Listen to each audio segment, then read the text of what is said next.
In today's episode, an exotic animal lover lets 50 of his 56 animals loose to the public. Within the hour, lions, tigers, bears, and wolves roam free around town, just feet away from children playing soccer and a residential neighborhood. Hit that like button and subscribe right now. This is the horrifying story of Terry Thompson and the exotic animal massacre. Welcome to Final Affliction.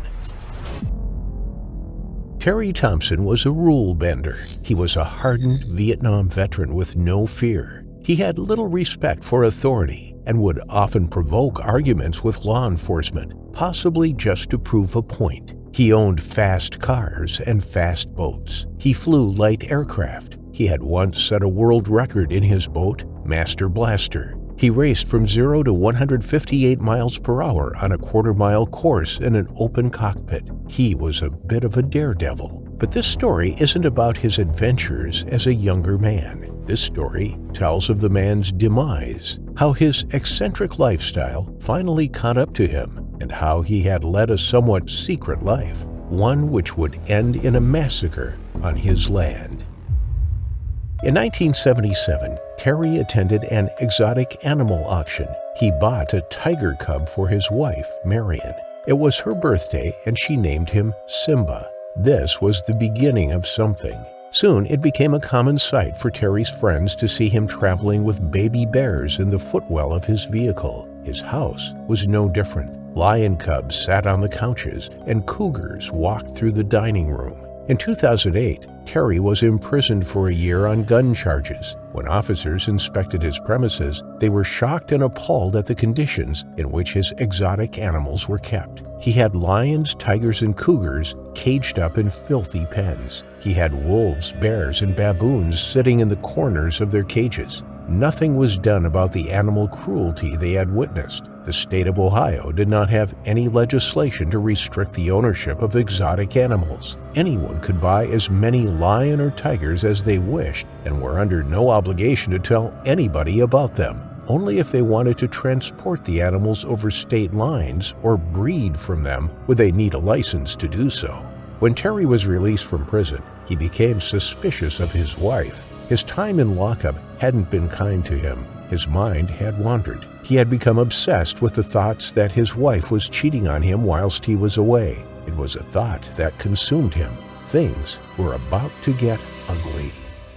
Sam Kopchak shared his house with his 84-year-old mother in Zanesville, Ohio. They were Terry and Marion's neighbors. On the evening of October 18, 2011, Sam looked out the window and noticed their horse was behaving oddly. It was skittish and agitated. It was pacing in the paddock. Sam went outside to investigate. He tried to calm her down, but she kicked and bucked. Then, looking across to Terry's fields, he noticed Terry's horses behaving in the same way. As he strained his eyes, he saw something in the middle of the distant horses. He couldn't make out what it was at first, but then as it moved, he realized that it was a black bear. Sam wasn't too shocked at first. It was an unusual sighting, but the bear was moving away from him. He decided to take his horse inside to the barn and return to the house. From there, he would call Terry and tell him about the bear on his property. He knew Terry kept exotic animals. How many? He didn't know, but he had heard the grunts and groans, the howls and roars at nighttime. It was like living next to a zoo. Sam had barely made it 3 paces towards the barn when he spotted something that made him stop in his tracks. His heart thundered in his chest as he froze to the spot. Through the fence, just feet from where he stood, was an enormous African lion, a male with an impressive mane, staring through the slats in the fence at him. Sam held his breath. He knew one wrong move and the lion could be onto him. The fence was low enough for an adult lion to leap over. As calmly as he could, he briskly walked his horse to the barn and locked the doors. From there, he phoned his mother. She was sitting in front of the TV less than 100 yards away inside their house. Upon hearing the news, she decided to call Terry. She assumed that the bear and lion had escaped from their cages. The phone rang, but there was no answer. She then dialed 911. It was a call that was to start a chain of events. 911. Yeah, this is Mr. Copestock on Copestock Road, and we live next to Terry Thompson, and there's a bear and a lion out.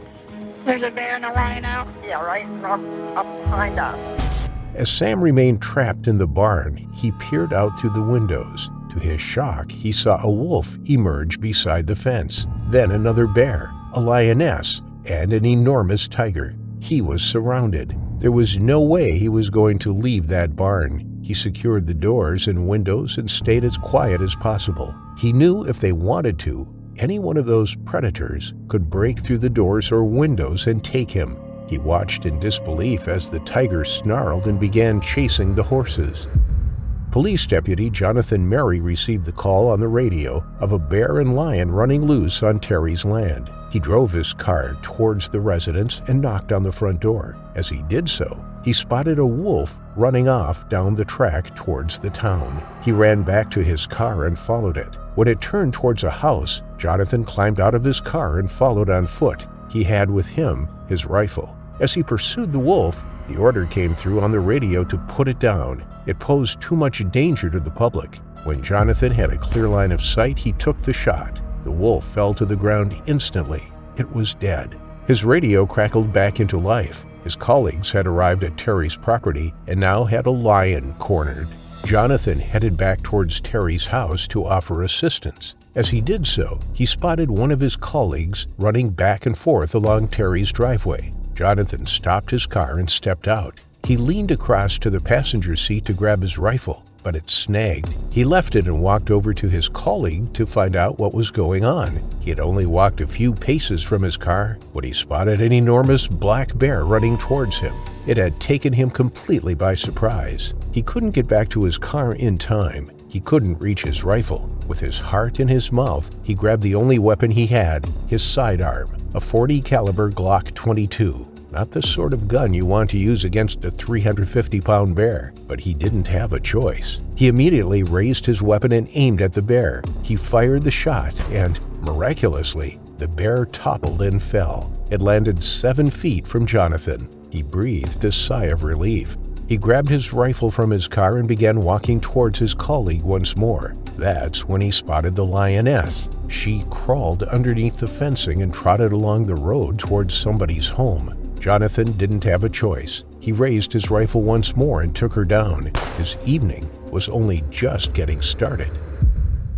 Over the next few hours, he pursued, shot, and killed more lions, a tiger, a cougar, a grizzly bear, and another wolf. The scene was like something out of a horror movie. Wild animals kept emerging from the shadows. There were neighbors' houses nearby, an apartment block, and kids playing a soccer game just 1 mile down the road. Killing these animals was the only option at the time. There were no tranquilizer darts available to the police. There was no way of rounding up the animals as they each ran off in different directions. Their priority was to protect the public. Hello. Please leave a message after the tone.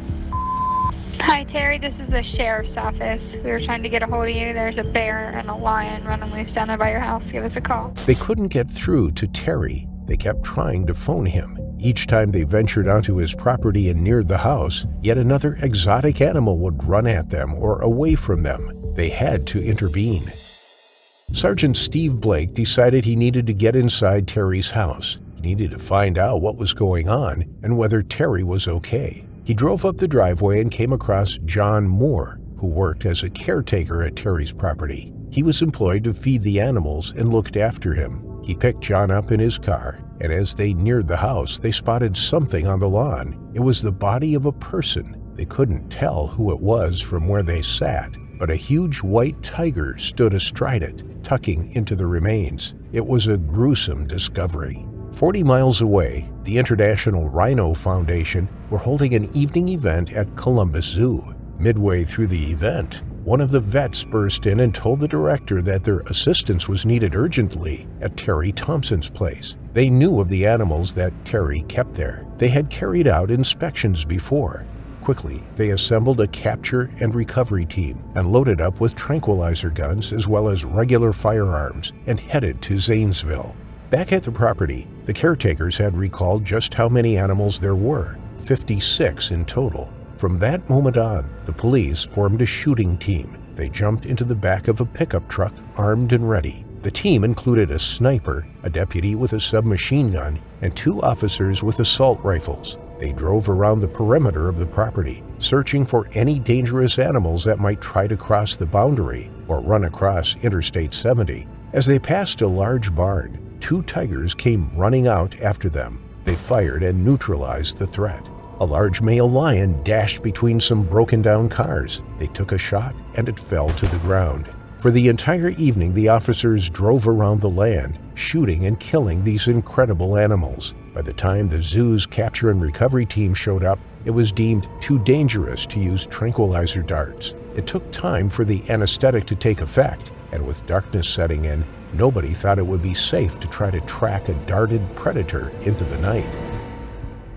As the sun rose the following morning, the true extent of the animal massacre could be seen. They lay strewn about the fields. 50 in total had been shot and killed. There are 48 animals that we had to put down.